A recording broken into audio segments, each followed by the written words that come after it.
Hello everyone.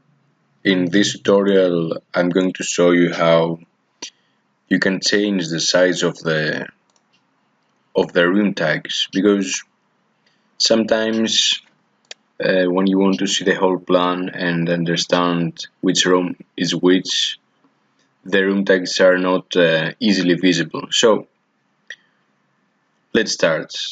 If you click on a room tag and you try to edit the type, you see that you can't really change the size of it directly.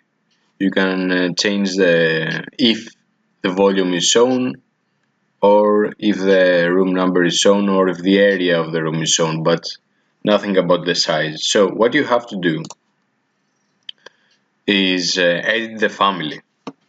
So you go here, click on edit family, and then now that we are inside the room tag family, now you change.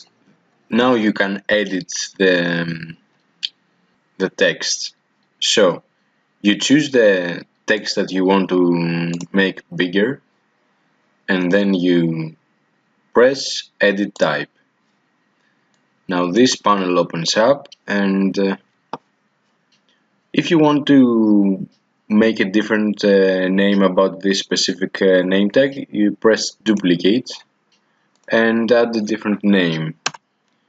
I will choose 6 mm for a name. This is just a name, you can add anything really, but let's just type 6 mm.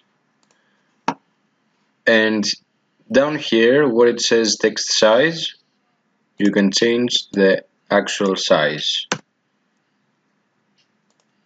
also the font, but I like Arial, it's fine. Okay, press OK and then press load into project. Okay, overwrite existing version. Okay, and now you can see all the tags have changed. They are bigger and more visible now.